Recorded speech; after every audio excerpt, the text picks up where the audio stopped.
C'est l'attitude, c'est tout de suite et c'est avec Faudil. Bonjour. Bonjour. Ça va bien? Ça va super. Bon, alors, très bien. Moi, je suis là. On est à Nantes, on est tous ensemble. Ouais. Plateau absolument magnifique, on peut pas le dire. Extraordinaire. Ça va être grandiose. Ouais. Festival grandiose. Justement, tiens, You Humour, on attaque tout de suite là-dessus. You Humour, ça t'apporte quoi, toi? Bah, ça apporte une belle exposition, parce que c'est quand même devenu maintenant un site assez important. Voilà, You Humour avec tous les humoristes qu'on connaît. Et puis moi, j'y étais pas encore, donc là, je suis ravi de faire partie, de rejoindre la grande liste de super artistes qu'on a pu voir sur ce site. Et puis voilà, je suis content d'être là. Alors, on va parler de toi. Ouais. L'histoire commence quand?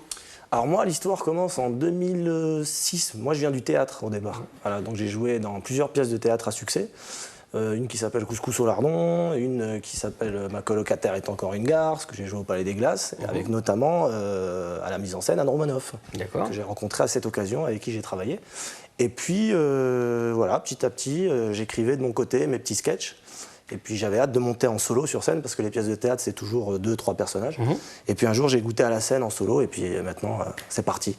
Quelle est la différence? Tu vas me dire que c'est évident comme réponse, hein, mais quelle est la différence entre le fait de jouer une pièce à plusieurs et le fait d'être seul? Seul, pour le coup, c'est sans filet. Ah, c'est sans filet. Voilà. Et question adrénaline, là, c'est sûr que ça n'a rien à voir avec le théâtre. Mais la grosse différence, en tout cas pour moi, c'est surtout que c'est mes textes, c'est ce que j'écris, ce que je raconte sur scène. Et là, elle est là la différence d'être en solo. Par exemple, je pourrais peut-être pas jouer en solo quelque chose qui a été écrit par un autre. D'accord. Difficilement, en tout cas. Ton spectacle raconte? Mon spectacle s'appelle L'Arabe qui cache la forêt. C'est un spectacle, en fait, où j'essaie d'aller à l'encontre de tout ce qu'on peut voir chez les humoristes d'origine maghrébine, c'est-à-dire sortir de la banlieue, sortir des vannes consensuelles qu'on peut entendre un petit peu régulièrement, sortir de cette urbanité, le métro, ou alors tu sais, tout ce qui est les vannes informatiques, Internet, Facebook, tout ça. Ça parle en fait, entre autres, de l'âge d'or de la civilisation arabe, ce que la civilisation arabe a apporté à l'humanité, et je mets en exergue ma vie en fonction des avantages et des inconvénients à être arabe. Et justement, j'arrive au début du spectacle et je dis voici le plan de mon spectacle. Grand 1, les avantages d'être arabe. Grand 2, les inconvénients. Grand 2, oui, il n'y a pas d'avantage à être arabe. Donc ça démarre là-dessus. Et puis je me raconte, et petit à petit, il y a un effet entonnoir où on arrive à ma vie privée, à ma rencontre avec ma fiancée. J'ai des sketchs où je rencontre les parents de ma fiancée, qui sont racistes et front nationalistes, et ma fiancée qui rencontre mes parents, qui sont musulmans et terroristes. Son titre? Les stéréotypes. Les stéréotypes, tout simplement. On regarde? Ouais. Allez, c'est parti. Ma fiancée s'appelle Jessica. J'ai toujours craint le jour où j'allais présenter Jessica à ma mère, parce que ma mère, comment vous dire, ma mère, c'est pas qu'elle soit pas ouverte d'esprit, ma mère. Ma mère, elle est raciste. Elle me l'a dit clairement, elle m'a dit « Wallah, je te vois avec une Française, je la tue, je te tue, je vous tue ». Et j'ai toujours craint le jour où j'allais présenter Jessica à ma mère. Alors Jessica, pour vous la décrire, elle est grande, belle, blonde, intelligente, et pour ne rien vous cacher, elle est médecin. Hein. Oui, ma femme est médecin. Allez-y, vous pouvez dire « Oh !» Arrêtez. Moi, ma femme, je l'aime pour ce qu'elle est, non pas pour ce qu'elle fait. Elle aurait pu être ministre, chirurgien ou avocate, je l'aurais aimé pareil, alors...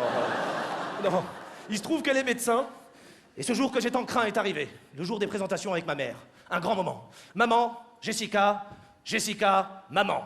Ma mère. Vous c'est qui? Vous c'est qui? Maman, calme-toi, elle est médecin. Il est médecin? Ma fille.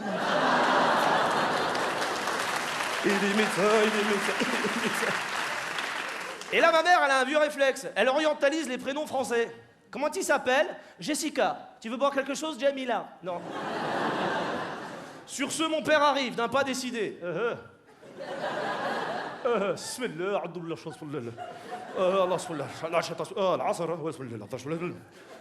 Oh!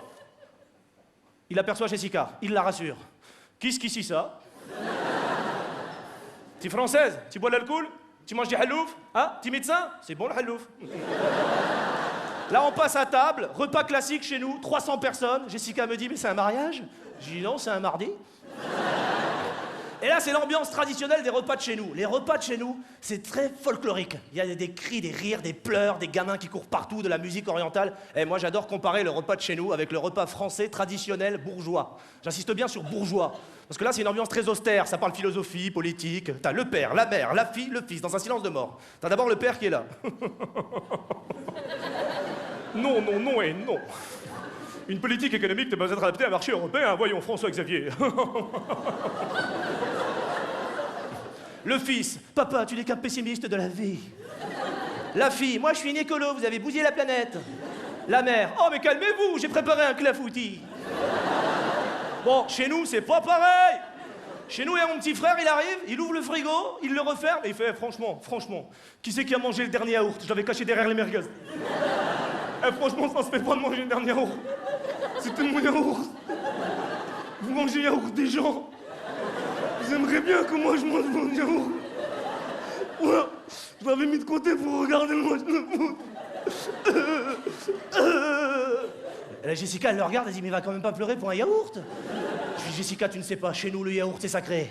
Ça se vend par 8. On est 12.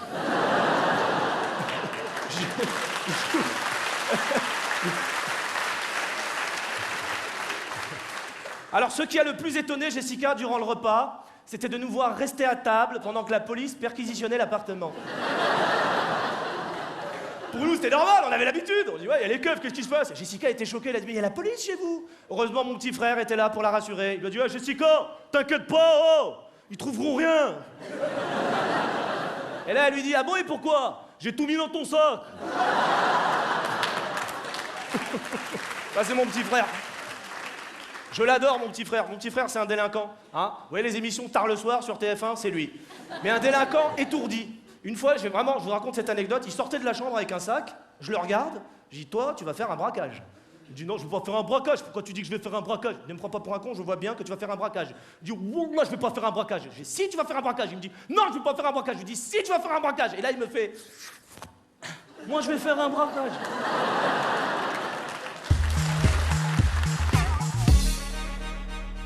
Donc, tu nous as dit en fait que tu as voulu écrire à contre-courant de ce que l'on entendait chez les autres humoristes maghrébins. Pourquoi? Parce qu'à un moment, ça t'a gonflé d'entendre tout ça? Mais en fait, je voulais reprendre ce qu'on avait un peu entendu et le démolir. Parce que, effectivement, bien sûr que ça m'avait gonflé. Mais ça a gonflé tout le monde et ça gonfle aussi certains des humoristes maghrébins d'ailleurs qui sont dans un autre registre. Mais c'était pas le but, hein, c'était juste une envie de dire des choses à un moment précis. Et moi, j'ai l'impression, excuse-moi de te couper, hein, j'ai l'impression qu'au départ, il y a eu Jamel, que Jamel nous a raconté les choses avec son œil, avec sa fraîcheur, et que l'effet de Jamel ayant fonctionné, et là, quelques-uns qui sont arrivés derrière en disant bah, « Attends, je vais prendre les mêmes ficelles et je vais y aller ». C'est ça. Je pense que c'est ça. Et il y en a beaucoup qui ont repris les ficelles et beaucoup qui ont fonctionné. Voilà. Donc, moi, c'est pas ces ficelles-là que j'ai envie parce que Jamel, c'est Jamel. Voilà. Il y a sa vie, son histoire, tout ce qu'il nous raconte, sa mère, son père, le reste. Et les autres étaient forcément derrière et ont surfé sur la vague. Mais il n'y a pas que l'histoire de Jamel, quoi. Mais il y a la banlieue aussi. Alors, il y a des humoristes qui ont surfé sur la vague de la banlieue, etc. Comme je le dis toujours, Jamel, c'était humour de banlieue, au début en tout cas. Gad Elmaleh, c'était un peu l'humour du bled. Et puis moi, j'ai envie de représenter les Maghrébins de France. Ceux qui picolent, qui boivent de l'alcool et qui en ont rien à foutre des origines. Moi, j'ai un sketch qui s'appelle l'intégration par le vin. Je dis, voilà, depuis que je picole, je suis français. Bon, ben voilà, j'assume, il n'y a pas de souci. Pourquoi toujours rester dans des clivages comme ça? Intégrer? Intégrer? Par le vin. C'est un mot qui te dit quoi, intégrer? Ben moi, justement, j'explique, c'est un mot que je ne comprends pas, puisque je suis né en France. C'est drôle parce que je ne comprends pas non plus. Ben voilà, je suis alsacien. Mais malgré tout, je parle français, j'ai fait mes études en France, je paie mes impôts en France, mais moi, je l'entends parfois, soi-disant qu'il faut s'intégrer. Alors, je lui dis, mais qu'est-ce que tu veux que je fasse de plus? Et du coup, j'ai écrit ce sketch, et c'est vrai que c'est le fond de mon spectacle, d'ailleurs. C'est comme ça que j'ai vraiment eu l'idée d'écrire mon spectacle, c'est parce que quand je travaillais en entreprise, j'étais là avec des collègues, je picolais pas, mais bon, je suis arabe, et alors tout le monde pensait que j'étais un musulman pratiquant qui était très très strict. Et puis un jour, j'ai bu un verre, et on dit, ah bah tu vois que t'es français. Voilà, et c'est là le début de mon sketch. D'accord. Voilà, donc c'est avec des choses pas très drôles en tout cas, qu'on fait rire les gens. Et du coup, quand je le joue, celui-là, il fonctionne bien parce que ça renvoie parfois à quelques quelques idées qu'on a déjà entendues, déjà vues. Ouais, puis ce côté, ce mot intégré qui revient de temps en temps, nous rappelle les choses, alors que quand on a toujours tous vécu ensemble, Grandi ensemble. et grandi ensemble, on n'a pas besoin de parler Oui. d'intégration, quoi. On L'intégration, est c'est quand ensemble. on vient point. d'ailleurs. C'est quand on finit par te dire intègre-toi ou intégration qu'on se rend compte qu'on est différent. Mais si on n'en parlait pas, on a tous vécu ensemble, quoi. Ah bah là, c'est plutôt le terme désintégration D'accord. qu'on devrait utiliser. Ok. L'avenir, les projets. Ah bah là, il y a des super projets. Je reprends une pièce qui s'appelle 10 ans de mariage, que je vais jouer d'abord au Palace et que je jouerai ensuite à la Grande Comédie. Et ensuite, je vais faire Avignon avec mon one-man show, Foudil, l'arabe qui cache la forêt. Et à la rentrée, je serai normalement dans une salle parisienne. Mais là, voilà, On en reparlera à la rentrée. avec grand plaisir. À très vite. À très bientôt. Merci. Ciao, ciao. Ciao, ciao. Vive Nantes, vive l'humour.